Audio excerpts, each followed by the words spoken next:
କହିବ ନାଇଁ ଜିନିଷ ଭଲ ହେଇଟି ଏଥରକ ମୋ ଭାଇ ଆମ ଦାଣ୍ଡରେ ପତାକା ଉଡେଇବ ଆଉ ମୁଁ ଗୀତ ବୋଲିବି କଣ କଣ ବୋଲିବୁ ଟିକେ ବୋଲିଲୁ ହଇଲେ ତମେ ମୋ ଭାଇକୁ ଜାଣିଛୁ କଣ ବୋଲିବି କଣ ବୋଲିବୁ ଅଗଷ୍ଟ 15 କି ଜୟ ଏ ମହାତ୍ମା ଗାନ୍ଧୀ କି ଜୟ ସ୍ୱାଧୀନ ଭାରତ କି ଜୟ ତୁ କିଛି ଜାଣିନୁ ମୂର୍ଖଟା ଏ ମୁଁ ମୁଖଟା ये भाई ଓ ମୋର ଗୋଟେ କଥା ମନେ ନଥିଲା ଗଲା ବର୍ଷ ଅଗଷ୍ଟ 15 ପତାକା ଉଡେଇକି ତମେ ଯେ ଚକଲେଟ ଖାଇକି ଦେଇନଥିଲ ଇରେ ହେ ବଟି ଇଏ କଥାଟା କାଇଁ ମତେ ଅବାଗିଆ ଅବାଗିଆ ଲାଗୁଛି ହାଁ ଇଏ ବଟି ଇଏ ବାହାରେ ଦାଦି ଇଏ ଘରେ କଣ ମତେ ଭାଇ ଡାକିଲୁ ସେଇ ତ ଗୋଟିଏ ଡାକ ଦାଦି ଭାଇ ହଁ ଦାଦି ଭାଇ ହଁ ଦାଦି ମାନେ ବାପ ହଁ ବାପ ତାର ପଢିଲା ପୁଅକୁ ଭାଇ ଭଳିଆ ଦେଖିବା ଉଚିତ ନା ନାହିଁ ସେଇଟା ମୋ ପାଖରେ ବାହାରି ପଡୁଛି ଓହୋ ତମେ ରୁହ ଏ ଭାଇ ଭାଇଲୋ ଏ ଭାଇ ଏଥର ଅଗଷ୍ଟ 15 ତୁ ଜମା ଚକଲେଟ ଦବୁନୁ ନାଇଁ ଆମର ମିଠାଇ ବଣ୍ଟା ହବ ଏଥର ବିଲୁକୁରୁ ପତାକା ଉତ୍ତୋଳନ ହେଇପାରିବନି ଗଲା କାନ୍ଦିଲା ଆଉ କଣ ଗୋଟେ କନ୍ଦଉର କାଳ ଗୋଟେ କାଇଁ ଛୁଆ ହବନି ହବନି ମାନେ ହବନି କାଇଁ କହୁ ନାଇଁ କାଇଁ ହବନି ହଁ। ତମେ ବଡ ନେତା ହଁ। ତମର ଯୋଉ ଖାତିରି ହଁ। ପତାକା ନ ଉଡେଇଲେ କଥାଟା ଗୋଟେ ଭୁଲଭାଲ ହବନି ବିଲକୁଲ ପତାକା ଉତ୍ତୋଳନ ହବନି ମୁଁ ଏଥର ସ୍କୁଲରେ ପତାକା ଉତ୍ତୋଳନ କରିବି ଆଉ ତୁ ସାନ ନେତା ହେଇକି ଏଥର ବଟି ଆମ ଦାଣ୍ଡରେ ପତାକା ଉତ୍ତୋଳନ କରିବ ସତ କହୁଛୁ ସତ କହୁଛି ବଟି ଆମ ଦାଣ୍ଡରେ ପତାକା ଉତ୍ତୋଳନ କରିବ ଆଉ ମୁଁ ସେ ସ୍କୁଲ ପିଲାକୁ ଧରି ପୁରା ପ୍ରଭାତ ଫେରିରେ ଚାଲିବି ଆଉ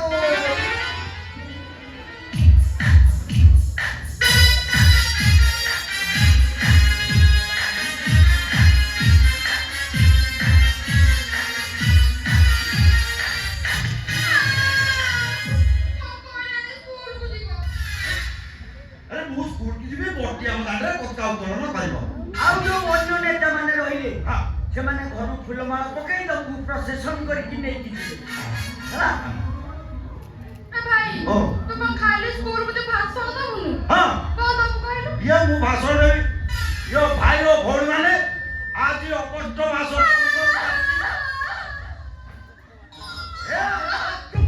କାଇଁ ହେ ହେ ମୁଁ ସମସ୍ତଙ୍କୁ ବୁଲେଇବୁଲି କହିଥାଏ ଆମ ଦାଣ୍ଡରେ ପତାକା ଉଡିବ ଆଉ ମିଠାଇ ବଣ୍ଟା ହବ ତୁ କାହିଁ ସ୍କୁଲକୁ ଯିବୁ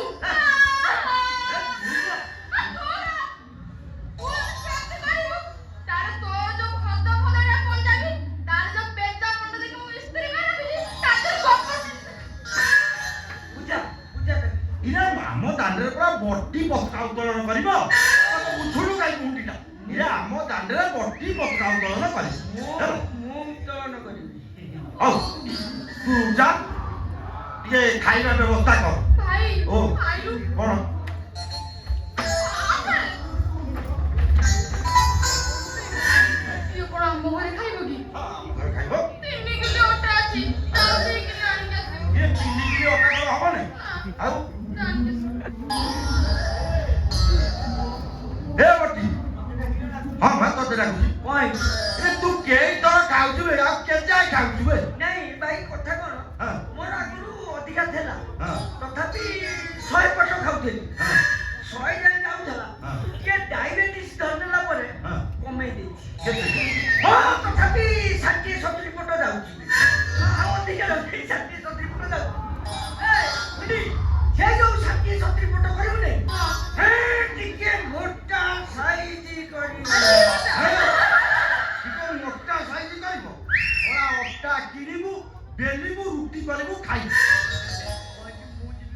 ଅଟା ଆଣିବୁ ବେଲିବୁ ରୁଟି କରିବୁ ଖାଇବୁ ସେ ହୁଣ୍ଡି ତତେ କରିକି ଦେଇପାରିବ ମୁଁ ଯିବି ଅଟା ଆଣିବାକୁ ହଁ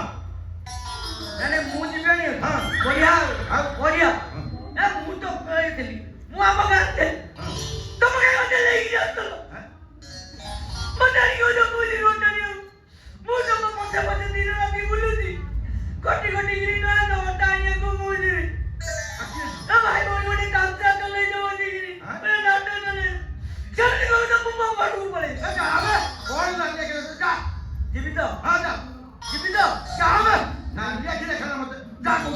କାହିଁକି ଅନେଇ କହିଲ ଆଁ?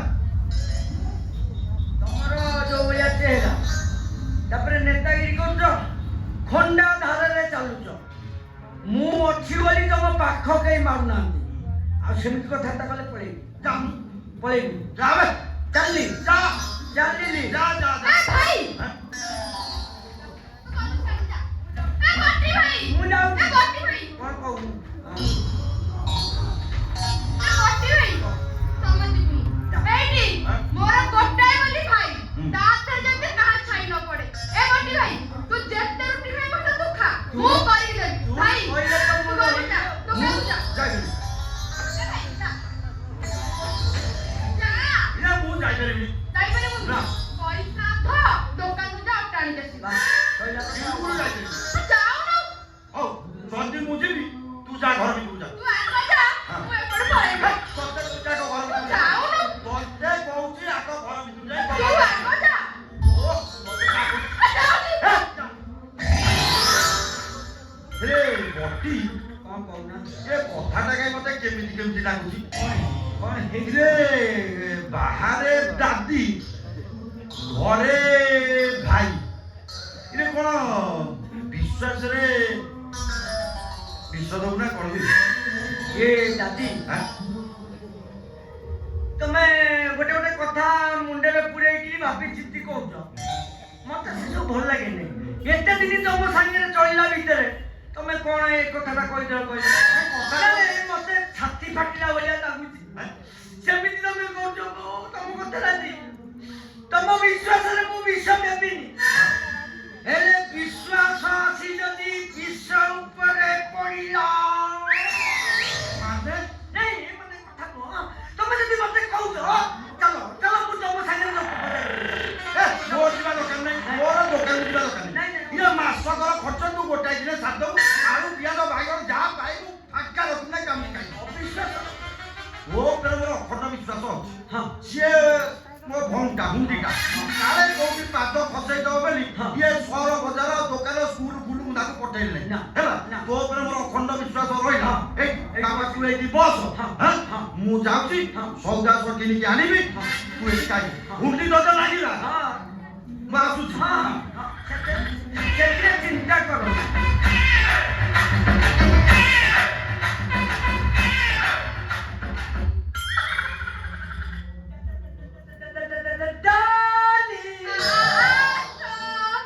ତମେ ଦାନି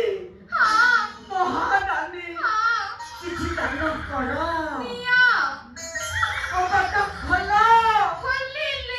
ମୁଁ ଚାଲିଲି Agile na budi, agile na budi.